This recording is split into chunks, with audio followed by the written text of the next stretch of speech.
Shelby Carsey, City Council Member. Ronnie Press, Mayor. Mike Warrington, City Council Member.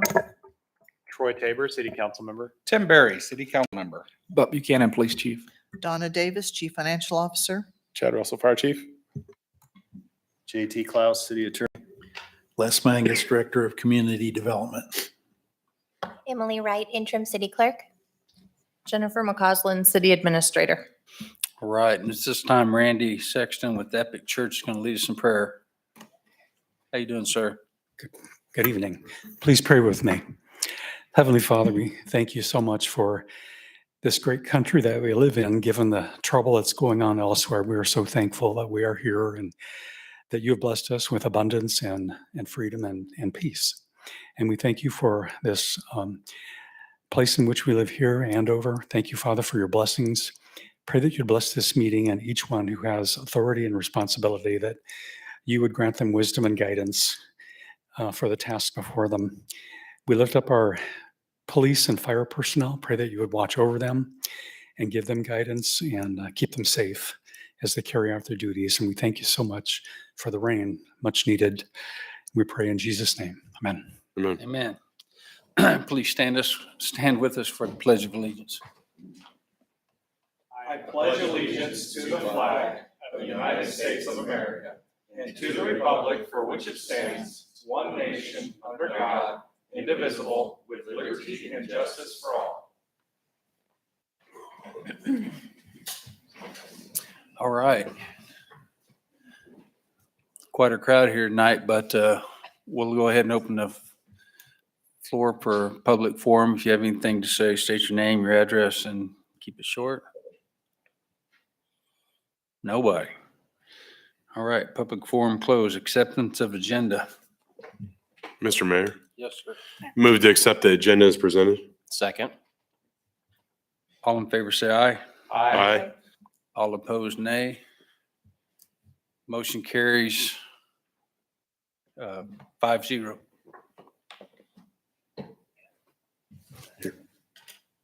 Thank you, brother. Anything for you, Mayor?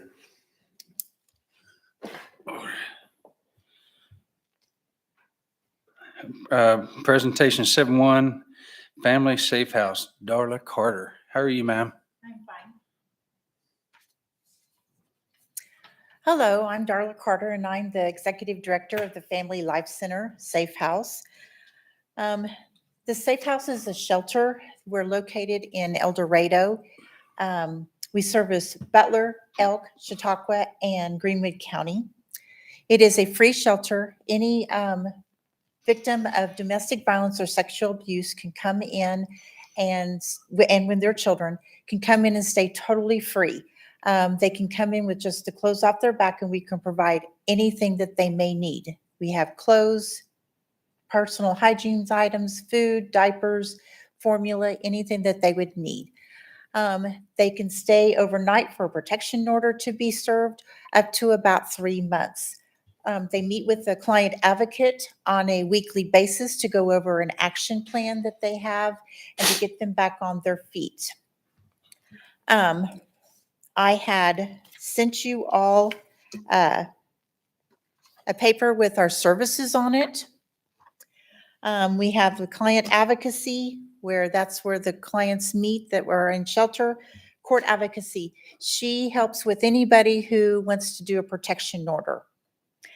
We have a police response and a sexual assault advocate. And those, if police response, they go to the victim's home after the abuser has been removed and see what kind they need, whether they need shelter, any type of other resources, protection orders for the next day. A sexual assault advocate can take them to Wichita to have for forensics interview or exam and be with them through the whole process there.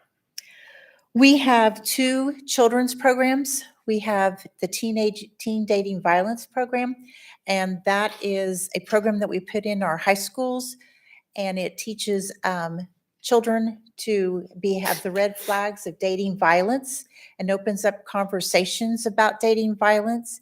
And then we have the Safer, Smarter Schools. That is a program for children pre-K to 8th or 9th grade, and it is going into the schools in our outer counties where it teaches them to have safe touches, talk about how to open conversations with a trusted adult about any type of behavior or anything that they feel like they're uncomfortable with. And then community education, and that's what I'm doing now. As you can see by the fact sheet, in 2023, we were full all the time, 49 women and 52 children. We had 865 hotline calls. We have been full in the shelter for probably the last 2 or 3 years. COVID did not stop us. We were still full through all of that. We get our funding we get 3 grants from the Governor's Grants Program, 2 grants from the Attorney General's Office, a grant from the Kansas Housing Resources, and this is for our shelter expenses. We get liquor tax, El Dorado liquor tax, Augusta liquor tax, and then City of Andover money. We also get a few smaller grants to help with some incidentals. We gave the end of September and the first part of October, we gave a training to the Butler County Sheriff's officers. And during that training, we went over our services and how we could help them. The first training was on a Tuesday, and that night we had a call from the sheriff's office to come to the hospital because they had a DV case. It was a mom and 5 children. So I was up there. I was the first one to arrive, and then my police response advocate was there, and she arrived and stuff and took care of the children and talked to them. And then I helped with the mother. And so then I left, and then my police advocate went ahead with helping the mother and stuff. She went into shelter overnight so she could get a protection order done the next day. I have 10 advocates, including myself. During her time that she was, from the time she was in the hospital until she got the protection order, she saw 7 of my advocates. She saw myself, the police response advocate, our client advocate, 3 shelter advocates, and the court advocate. And what I'm trying to stress here is when we have a DV or a sexual assault case, it's not just one advocate that's going out.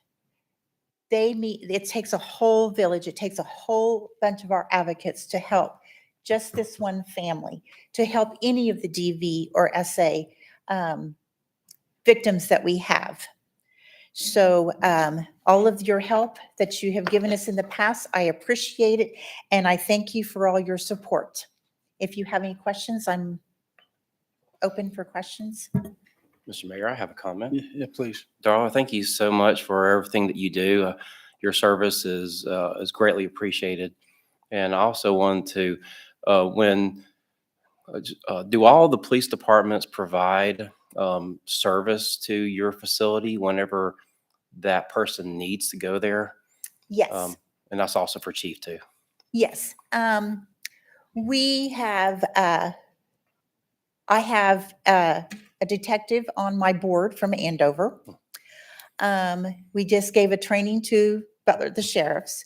We gave a training, it's been about a year ago, to Rose Hill. I would like to, because I know that our chief of police in El Dorado has said there's all new chiefs in all of the larger municipalities.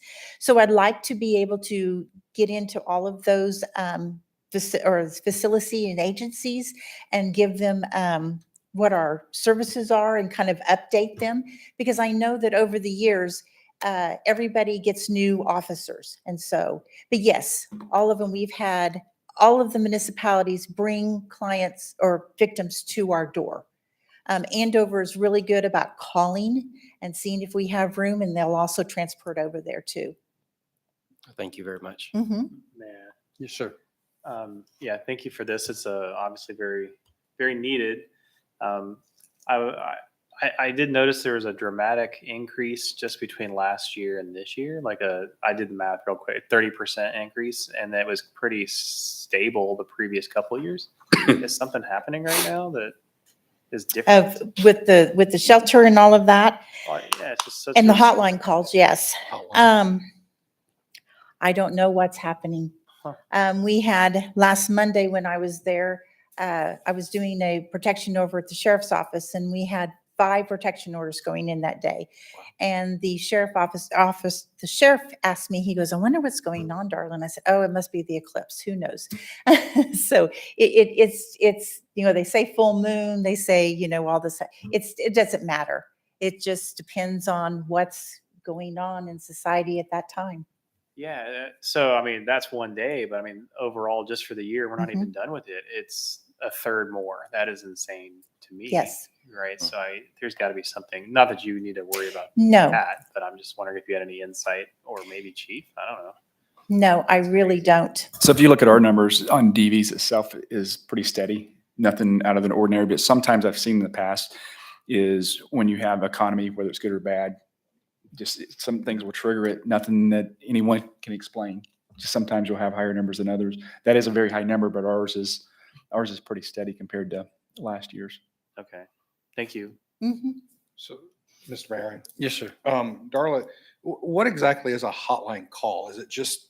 It Can is you explain when, that? it is when someone calls in, they can see if we have room in our shelter, they're in a crisis, they want resources, they need to schedule for a protection order, anything like that is a Just a hotline call. miscellaneous, they need help Yes, and yes. they need to know where to get it. Mhm. I noticed that you guys don't do anything in Andover. I think we even asked about this last year or. Oh, as far as the teen dating violence? Yeah. I'm sorry. Okay. We have tried, we can't get into the schools. Okay. I just wasn't for sure on that. No, And we then- have tried for several years. Our teen dating violence has been going on for probably 8 to 10 years, and we can't. I don't know why. Okay. And then, have you ever thought about something at Butler County Community College for that? Oh, we're teenage- out there. Are you out there? Okay. Yes. I just don't see it on here. So. Oh, I'm okay. sorry. No, that's No, okay. I just There's a lot of thought I was services that doing we this just big don't have. grandiose idea Yes. here. No, we have an advocate that goes out to the college. This month is, October is Domestic Violence Month. Last week, they did a self-defense class that it was open to the public, but all of the students came. I think that there was probably about 30 students that participated in it. April is Sexual Abuse Month. We did a self-defense class.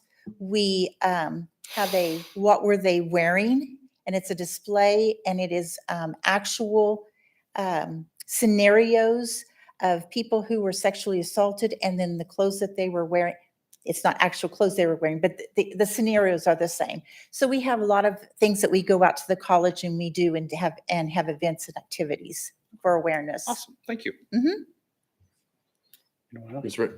Darla, yeah, again, thank you for what you do. Is there any room, do you see in the future as far as expanding it into any more? I mean, is there staffing there because if you're full all the time, is there there's obviously maybe a need for it. Is there any kind of future going forward, expanding the program to? We're expanding all the time. So my dream, which probably won't be in my lifetime, I have about 2.5 years more before I retire. So that's kind of I'm looking forward to it, but not. But my dream is to build a new shelter. Our shelter is over 100 years old. Wow. And so it's got 4 bedrooms. 2 of the bedrooms have their own bath, and then 2 bedrooms share a bath. It's a huge, huge 3-story house. But yes, I would love to find the money someday to build a new shelter. Okay, thank you. Mm-hmm. All right. Anyone else? All right. Thank you very much. Thank you very much. I appreciate it.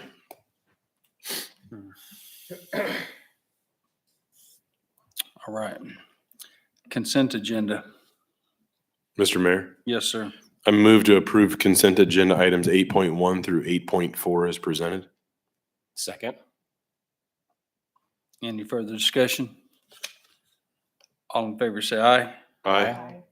All opposed, nay. Motion carries 5-0. Grant award, Justin Constantino, Andover Business Improvement Grant Award. Good evening, Mayor and Council. Justin Constantino, Assistant Director of Community Development. The Andover Business Improvement Grant Award, or ABIG, program was established 7 years ago to support local businesses through funding for projects, including external building repair or facade improvements, replacement of legally non-conforming signage, increased landscaping, ADA improvements. Overall, the program works to create a more pleasant environment for pedestrians and motorists alike. The grant program allows for selected applicants to be reimbursed for up to 50% of their project costs. The program was previously limited to businesses along Andover Road, but this is the first year that we've expanded the program beyond Andover Road citywide. An ABIG selection committee consisting of Mayor Price, Councilmember Henry, Councilmember Forrid, Director of Community Development Les Mangus, Assistant City Administrator Lance Onstadt, and yours truly convened back in, I want to say it was March, to go over these applications. Excuse me, it was April. To go over these applications. We received 7. Applications were accepted from March 1st through April 30th. And like I said, we received 7 applications. They ranged from projects involving new signage, building repairs, landscaping, things of that nature. When we met, we reviewed these items and discussed the application materials. We recommended that the City Council provide grant funding to Heartland Welding Academy on Andover Road in the not to exceed amount of $7,284 for landscaping work that they're planning to do on that facility. They moved into that building a few years ago, and they've done a lot of upgrades, some new signage, and landscaping is a significant component of that. That landscaping does include some parking lot screening, as well as weed control and some covering up of transformers. So overall, again, that amount is $7,284. Their project came in at just over $14,500. That concludes my presentation, and I'm available for any questions that you may have. I don't have a question, but I have a statement. So I went in there this week. They had the president of the American, I just forgot what it was called. American Welding Society, and he goes all over the country, and he unprovoked come up to me and said, this is by far way above all the other welding academies that he visits in this country. And if you haven't, and all these kids leave young people, I should say, leave this academy with a job in hand, whether local or traveling to do welding, pipe fitting, and of higher standards. And it's truly amazing. If you haven't been in there, you should stop by and introduce yourself to Chuck, because it is truly amazing what they do. And they run 2 shifts of school, and these kids leave with opportunities to make well north of $30 an hour and make a very good living for themselves. So it's a great asset to our community, and it's worth visiting them. And staff has met with Charles Friedrichs, Chuck, several times. He and his wife, they've been very cooperative throughout the process. They were able to provide us with 3 bids. Overall, they're very pleasant to work with. Nice. It's not your regular welding. It is pipe fitting, and it's a career they can take with them all over the world if they want to. So thank you, Justin. Sure. Mayor, if I could ask you a question, I think since you were on the committee, a question, probably not for this particular project, but I would say that sometimes when we help fund projects that have landscaping, I think I've seen a couple times now down Andover Road where the next year everything's dead. And I don't know if it's because they didn't put in sprinkler system or the appropriate planning wasn't done correctly. Was that done correctly? Will there be a sprinkler system to make sure all this stuff we're paying for doesn't die, kind of thing, like we've seen in the past? Or do you know? I don't know, but I just can say Chuck and Jessica go above me on everything they do. They were not the only ones that put in, and some did not respond, and or they would not have probably received this award. Yeah, I don't know if irrigation is part of this particular project. I remember Les and I discussed that with Chuck at one point, and I don't remember how he said he was going to irrigate it. But I do know that that he was committed to the irrigation component. I don't think it is included as part of this current proposal, though. Troy, I'm sure it'll be fine. Not Mhm. just and I mean, I guess to that point, no, there wasn't any irrigation on this plan. However, they are also 50% partners in it. So it's not just us giving them a grant, 7,000 is the full.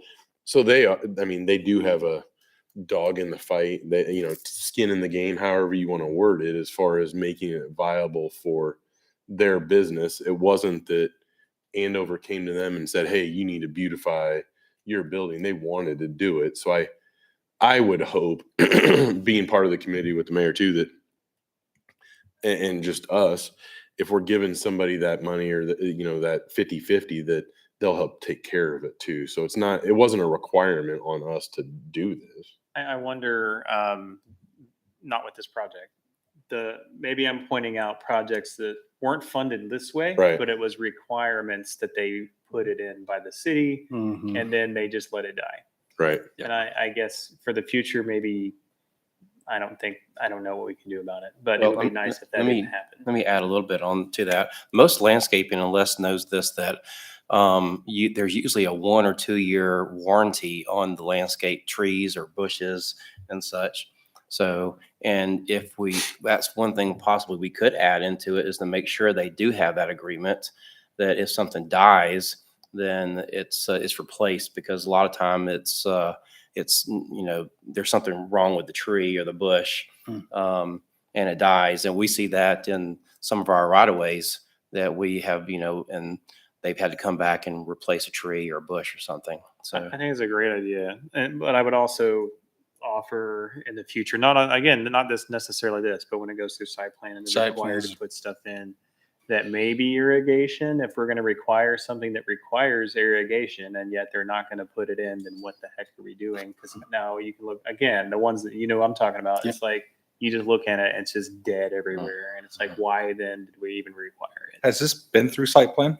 This has not been through site plan. Typically, the site plan review process will come after selection. From here on out, we have their quotes, and then once they're selected, we let them know. And then if it's site plan review applicable, they will proceed with that. This being landscaping, to your point, Troy, regarding irrigation, typically landscaping is a component of a fresh site plan, and irrigation is required. I was going to ask, do we require it for all? I mean, yes. The biggest complaint I've heard up and down Andover Road is that, well, your site plan required me to put in this $8,000, sprinkler system. So are we site plan going to require them to put a sprinkler in? So as part of this landscaping review, I don't believe, unless maybe you can correct me, but I don't believe they are subject to site plan review on their landscaping, because they are adding landscaping. The project itself is old enough to where it doesn't really have an existing site plan. It's an older building.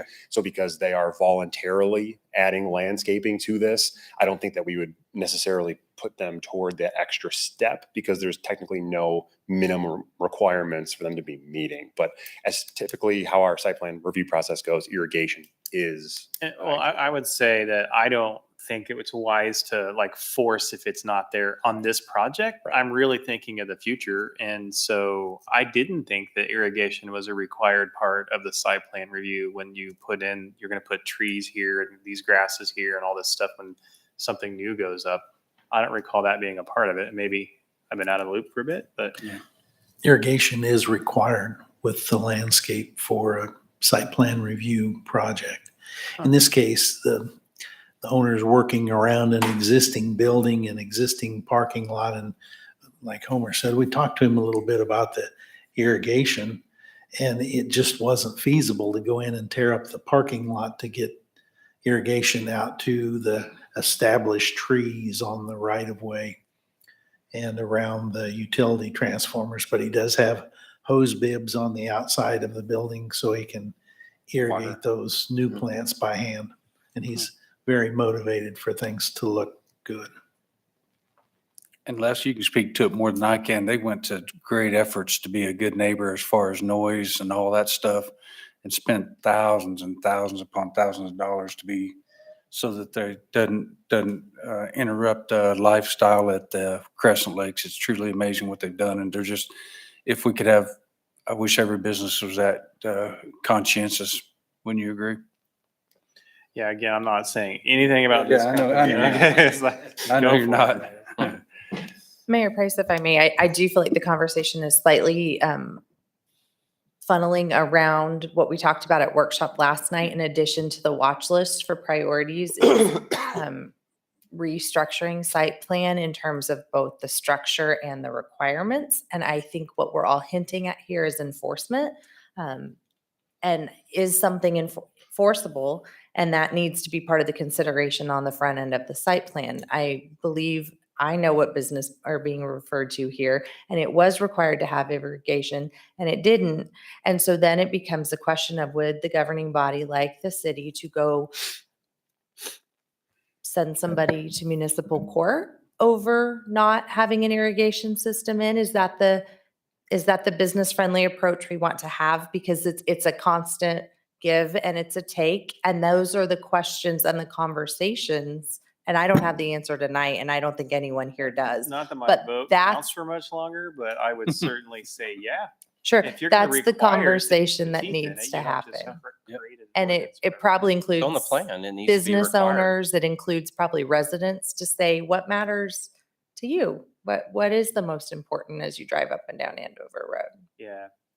I don't know. It's not pretty. And that's what we expect here in a way, right? And Yep. anyway, Well, Troy and I have been for years advocates of beautifying Andover Road and we all have intersections though, and but yeah, but I mean, just for longer periods. Oh. And so I think so, you know, if it's on the plan, they need to follow it, and we need to enforce it somehow. Yeah, and of course, if there's challenges with being able to fund something like a sprinkler system that can be expensive, then I'm not saying we fund it, but certainly as a city or council, it'd be probably smart to try to figure out how to help them if that's a possibility, and not just leave it on them and say just go do it. But I think we've been pretty good at that, with this being an example of it, of the city helping with stuff like that. So. Of course, I'm going to go the other side, and water is a very sacred resource right now. Do we even want to have people put fescue down, or, make it green and all pretty like what we're used to? I mean, Because as long as water it's is a- not Scott's fescue. it Yeah, should be oh yeah, I don't want that. But water is a precious resource. I mean, it's a fair conversation to have. so I don't know. I guess that's because I want everything to be green and look beautiful, but water's a precious resource. Yeah, that's a fair conversation. I think if we were going to require it, then make it right, make it work. Don't.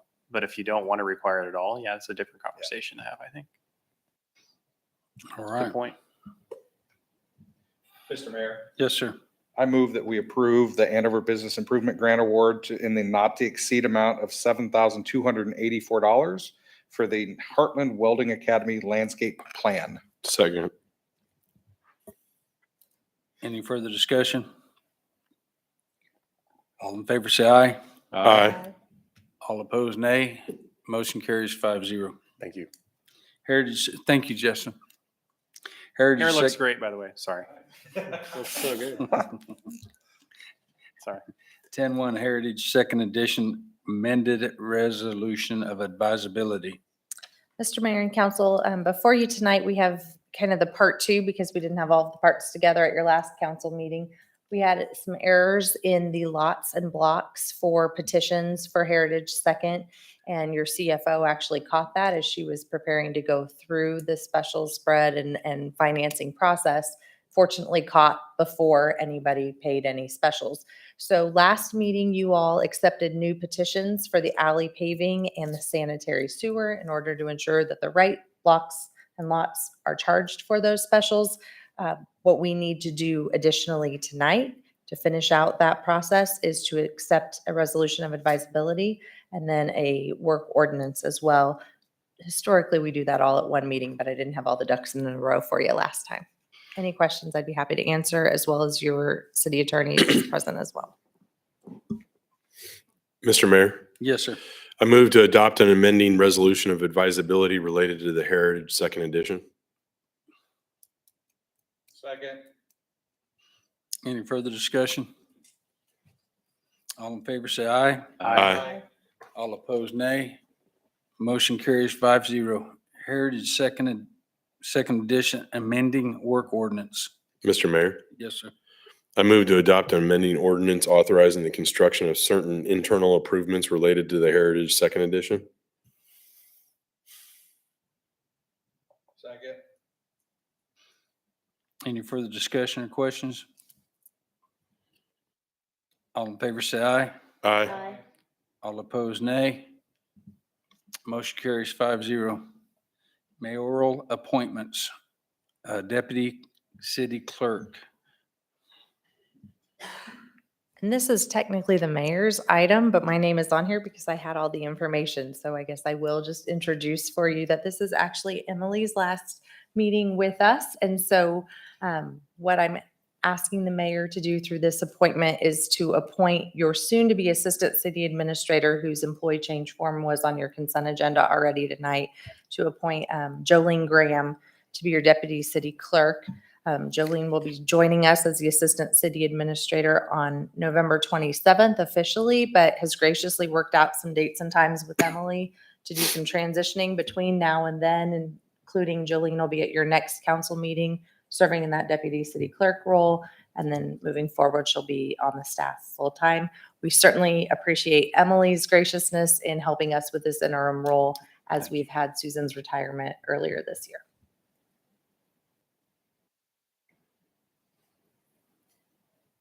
Mr. Mayor. Yes, sir.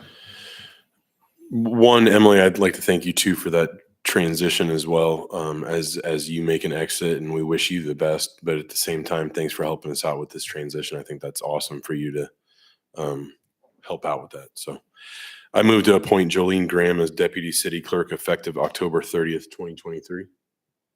Second. Any further questions or discussion?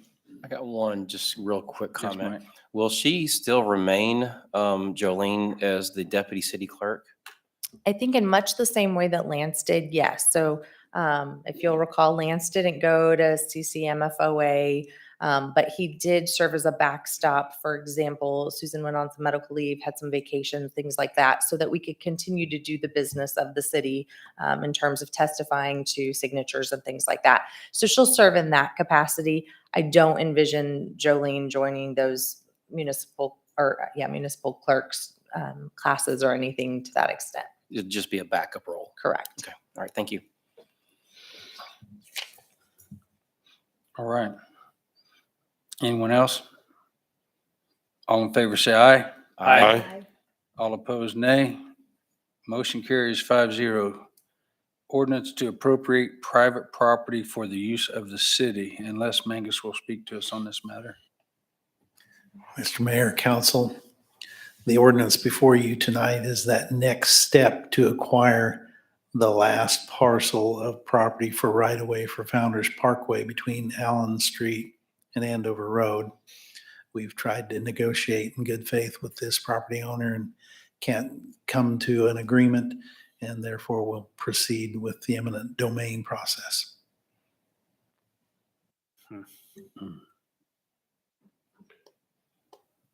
Mr. Mayor. Yes, sir.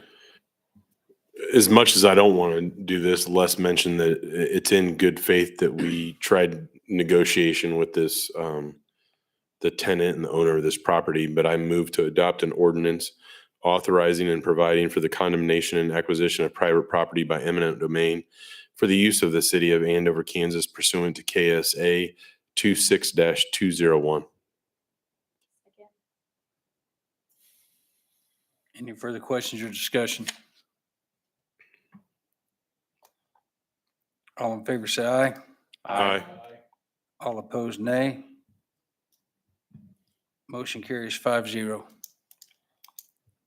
And to Homer's point, we do not take joy in doing this, but how do I say this? Sometimes we have to do what's best for the group as a whole, the city as a whole. And this is one of those items where we have to do that. And oftentimes the city is, in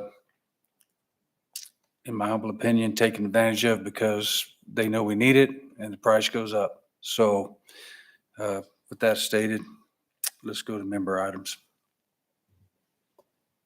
And we can start, Tim. I just want to congratulate several Andover High School and Andover Central High teams for making sub-state and state on a lot of things.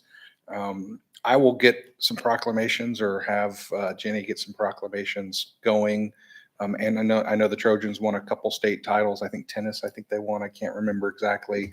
And then Central's done a couple things too. So just congratulations for that. And that's really all I have.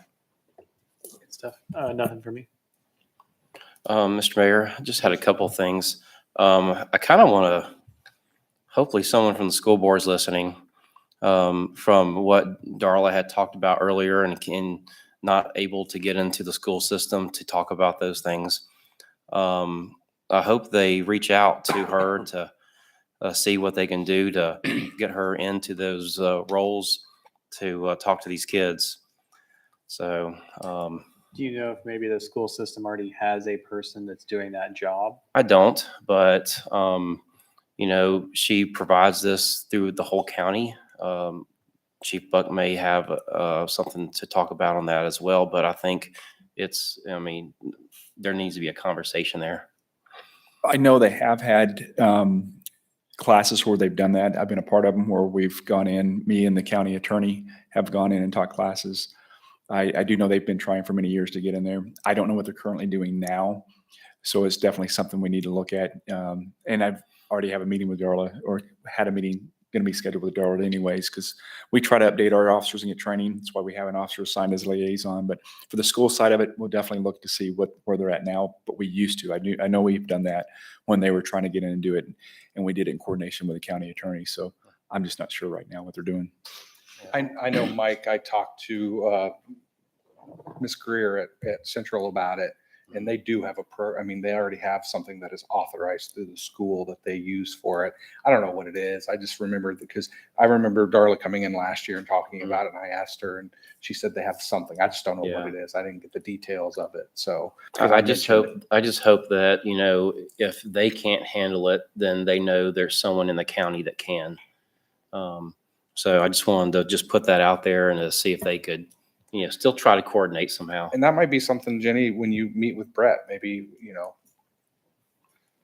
you might be able to at least mention it or ask them what they do. I know we have an up and coming, tech programs, with the schools and stuff too. And going back to the Heartland Welding Academy, I think that's great that we have, companies like that teach, young people and, of really any age, tech programs. It's really needed. Not everybody has to go to college. There's these programs for, electricians to welding to anything else that are out there. Need that trade. Yes, it's needed. And I don't know if the school system, also, coordinates with Heartland with their welding with tech to this tech, but that'd be another opportunity if they're not. Hopefully they are, but that was another thing that was just, kind of on my mind. So they aren't with the school system yet, but they are starting the conversations with Butler Community College, and they were there for this visit this week as well. So they're not competing. Good. They're not competing because it's two different types of welding. Yeah. Heartland is strictly heavy pipe welding, and so. Yeah, I know that the college has increased their technology program, their tech programs, and which is great. I like that. So. And this is their second building, right? Or second school? No, they picked Andover specifically. In fact, these folks are out of Texas, and they picked Middle America to start this school, and they outgrew their other spot, and they wanted Andover to be their home for their school. Nice. And so, and they go, man, it's truly amazing. They go above and beyond to introduce kids. They had Case there this week, KTA, not Average, the power company. Them too. So they had a handful of people there to help these kids. And so right away they said, hey, if you want to talk to these folks, if you want to talk to those folks, this is the time to do it. So kids had the opportunity right there this week to shake hands and find out how to apply. So I'm really impressed with them. And I get a lot of calls from Chuck about the aforementioned site plan and stuff like that, things all city. They really want to be part of the community, but it's been a road. They spent, Les can tell you, the lengths they went to be here in this city is above and beyond, right? Well in 6 figures. There you have it. For exhaust and noise, they were concerned that, hey, we're close to Crescent Lakes and we don't want to have people sitting on their dock right behind the house hearing our equipment. So they really have, and we don't agree on everything, Chuck and I, but we agree that we love this city. So it's pretty amazing. So a quick question then. I've heard of other cities that have like places kind of like where the sewage treatment plant is for us, where they grow grasses and trees and such for the landscaping of businesses along things like this. I don't know if that's something we might think about in the future, if it's feasible, obviously, right? Because then that would probably offset some of the cost along Andover Road. I mean, we have a pretty resource-rich poop deck, whatever, with all kinds of area to grow all this stuff. And it depends on how much it costs to actually do that. I know we had a tree farm. We still do. Still have a tree farm? The city of Because I Andover. used the word poop deck. Is that what you guys are? We've talked about this, in the past very briefly do we need to do our own flowers and trees and bushes and stuff? And we didn't really talk about a whole lot, but I think it's something in the future to consider. I mean, especially throughout our right of way and our beautification projects that we're always thinking about. Yes, that's more FTEs, and more maintenance and more people and more trucks and more everything. But it's just something in the future to think about. At least understand the actual cost. Because if it's $1 million a year, probably not right now, but just to understand what it means. And we can certainly pull that. I think we've got a lot of that data because as we added 159th mediums, 21st Street medians, and with the asset management that Rick has brought on, I think we're able to pull a lot of reports for you. So we can certainly do that. Last year, and Justin can help us with this, we had folks that were around $9,000 and didn't use it. And we rolled it back in. And if I'm not mistaken, thank you, sir, we're probably rolling some back in this year, correct? Yes, historically, we budget 15,000 for this program. This is the first year that we have done 20,000, and then we did encumber $8,000 from the previous year. So we had a $28,000 budget this year. Based on how things are shaping up for this period, we will likely be encumbering for the next year. I'm not 100% sure on that, but that's kind of the history there in terms of the funding. So the opportunities are there for people to improve their along Andover Road. They just don't take advantage of the opportunity to share the gift that the taxpayers are offering them. Substantial gift. Substantial gift. Substantial. Thank you, Homer. Anyone else? You got anything, Homer? Yeah, I just Justin left the podium, but another person leaving the city. Justin, has been great working with you on site plan and various other things, but you've been a great great addition. Learned a lot from you, and so I appreciate your service to Andover, and you'll be missed. Not as much as Emily, but you'll be missed, okay? Oh. That ain't right. All right. Mayor, do you mind if I add something? Yes, sir. Tim Berry mentioned the state playoffs, everything else. Volleyball is Friday, Andover versus Andover Central. Ooh. First game. Football's Friday too, at Central too. Spike it. All right. Mr. Mayor, Yes, sir. I move to adjourn. Second. Any further discussion? All in favor, say aye. Aye. All opposed, nay. Motion carries 5-0. Thank you all.